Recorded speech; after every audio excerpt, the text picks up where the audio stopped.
congressistes, vous permettrez au président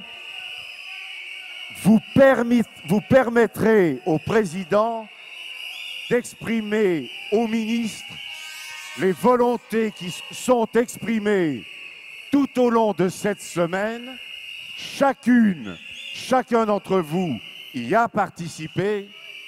Et dans l'accueil républicain, si je vais exprimer le sentiment du Congrès, j'espère et je souhaite que le ministre non seulement puisse répondre, expliquer et, je l'espère, ouvrir des perspectives.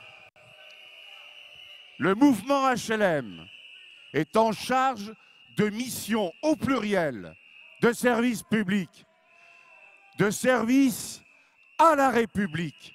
Voilà, les cartons rouges sont visibles, ils sont enregistrés, les noms sont enregistrés, chaque organisation a pu aussi s'exprimer, il y a un temps d'échange, et c'est peut-être à travers ce temps d'échange que pourront se bâtir, je l'espère, je le souhaite, des solutions efficaces pour le mouvement HLM, pour les locataires de demain. Je vais à la tribune pour m'exprimer. Votre discours est à la tribune. Bon.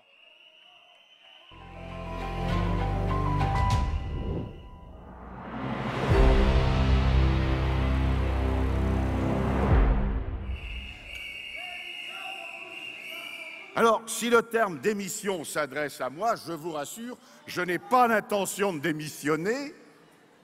Si elle s'adresse à d'autres personnes, avant de démissionner, il y a dans un gouvernement des messages à faire passer. Et je souhaite que votre message passe bien et soit entendu. Monsieur le ministre du Logement, Mesdames et Messieurs les congressistes, dans la diversité de vos statuts, au moment où je vous accueille, Monsieur le ministre, au moment où je m'adresse à vous, vous le comprendrez, j'irai droit au but. Le mouvement HLM, en effet, est totalement opposé au projet qui vient d'être présenté dans la loi de finances initiale pour 2018.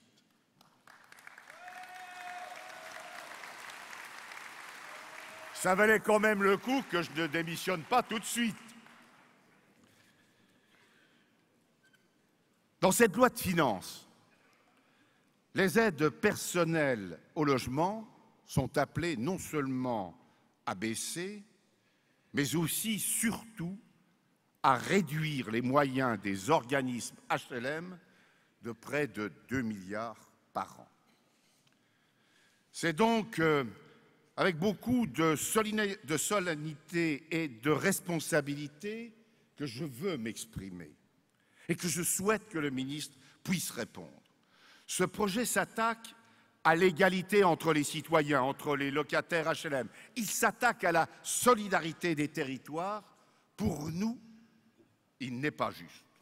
Il met en cause, à travers le logement social, un pilier fondamental du pacte républicain, dont le président de la République a la garde. Il y a quelques mois, le candidat, aujourd'hui président de la République, portait un projet devant les Français.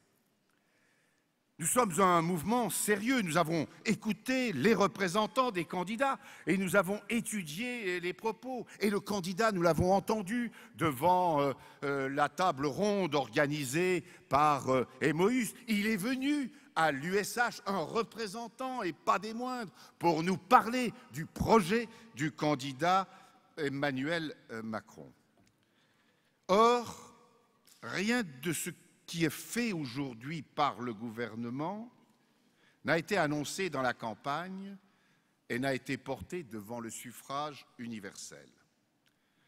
En agissant ainsi en copie cachée, sans concertation sur la réalité de ses intentions. Je parle là à Bercy. Nous avons échangé. Mais Bercy est parti d'un préjugé qui date depuis longtemps. Les HLM seraient dépassés et inefficaces. Ils ont tort. Et monsieur le ministre, je dis, vous avez tort, car c'est bien le gouvernement, sous la haute autorité du président de la République, qui a acté les textes qui venaient de Bercy. Les HLM sont innovants, nous venons de le prouvé il y a quelques minutes. Déjà ce matin, pour les personnes âgées, avec une ancienne ministre qui accompagnait, qui présidait un jury, chaque année, il y a des volontés qui s'expriment. Les HLM, pour leurs habitants, sur tous les territoires, remplissent une mission sociale. Et cela va vous étonner, les Français y sont attachés. 87% des Français considèrent que le logement social a aujourd'hui encore un rôle important dans la société. Et la moitié de ceux-ci pensent que leurs enfants auront un jour besoin d'avoir accès à un logement social. Voilà ce que nous sommes, un pilier du pacte républicain. Vos intentions, nous ne les connaissons pas encore totalement, puisque c'est un projet qui est venu être déposé sur le bureau de l'Assemblée nationale. Mais nous croyons comprendre ce projet. Nous connaissons notre modèle économique, social, sociétal, notre modèle républicain. Nous savons comment il fonctionne. Et je vous le dis solennellement, défendre le logement social, respecter ses locataires, c'est aujourd'hui retirer ces dispositions néfastes, négatives du projet de loi de finances. Et entendre tous les acteurs que sont les bailleurs, tous les acteurs qui ce matin, d'une façon unanime, et c'est notre responsabilité à nous tous, collectivement, d'exprimer ce que les associations de locataires, ici, ont exprimé. Ce qu'ont exprimé les 60 organisations signataires du collectif Vive l'APL. De celles et de ceux qui attendent un logement, des élus locaux, départementaux, régionaux, qui se sont exprimés à l'ouverture du Congrès, qui sont venus nous soutenir. Évidemment, des parlementaires, merci aux sénatrices, aux députés qui sont ici présents, dans la diversité de leur statut, et qui expriment pour certaines d'entre elles, depuis des années, un soutien indéfectible, et qui sont parfois des acteurs du logement locatif social et de l'accession sociale à la propriété. Elles se reconnaîtront l'une et l'autre. Et puis il y a aussi d'anciens élus que j'ai croisés, celles et ceux qui ont participé, qui ont présenté même des lois, des amendements, qui se sont exprimés. J'y ajoute à la liste que je viens de citer tous les métiers du bâtiment, les grandes sociétés comme les TPE, celles qui ont préoccupé, me semble-t-il, le Parlement il n'y a pas si longtemps. On ne peut pas leur proposer réussite si on ne se préoccupe pas des donneurs d'ordre et de leur capacité à donner justement du travail à toutes ces personnes. Voilà, toute cette colère qui s'est exprimée, il n'y a pas d'autre mot, eh bien, ils ont raison, tous ces acteurs. Les contreparties que vous proposez, Monsieur le Ministre, ne résistent pas à l'analyse. Et vous le savez, nos équipes l'ont démontré. Sauf à Bercy, qui n'est jamais venu, sauf le Trésor, soyons clairs, le Trésor est venu, Il y a eu des échanges, des incompréhensions. Le budget n'est pas venu. Le budget n'est pas venu. Et c'est eux qui doivent venir confronter leurs analyses. Ce qui a décrit dans la loi de finances et dans les objectifs qui sont proposés. Si les bailleurs sont mis à mal, il n'y aura pas de choc de l'offre. Les quartiers ne seront pas rénovés. Le plan logement d'abord ne pourra pas être déployé. Et notre ambition en faveur de la transition énergétique, qui a déjà soulevé beaucoup, effectivement, d'énergie des organismes, ne sera pas aboutie. Monsieur le ministre, ce matin, nous avons adopté à l'unanimité une motion. C'est une première. Je peux vous le garantir. C'est un geste politique fort. Elle est claire, cette motion. Votre projet n'est pas un projet pour le logement. Il n'est guidé que par le dogme budgétaire macroéconomique.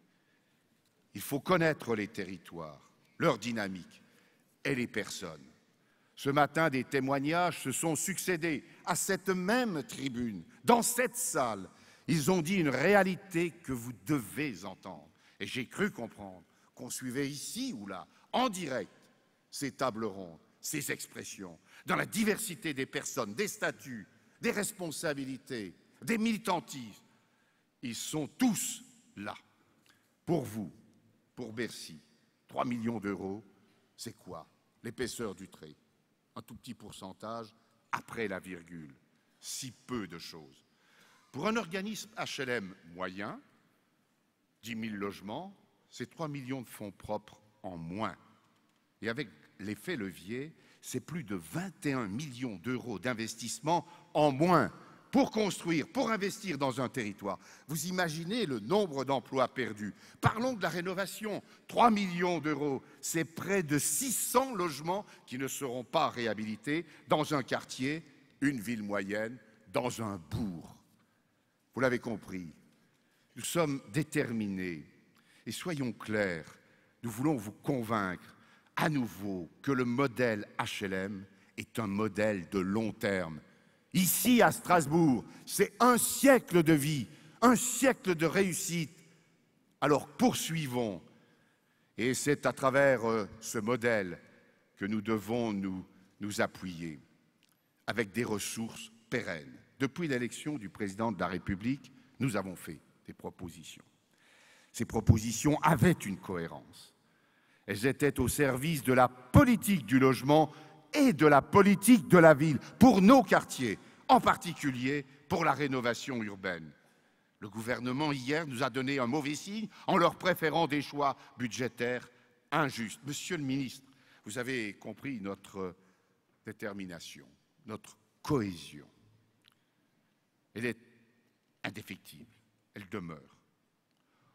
Au service du logement locatif social et de l'accession sociale à la propriété.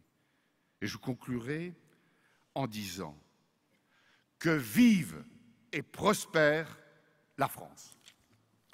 Merci.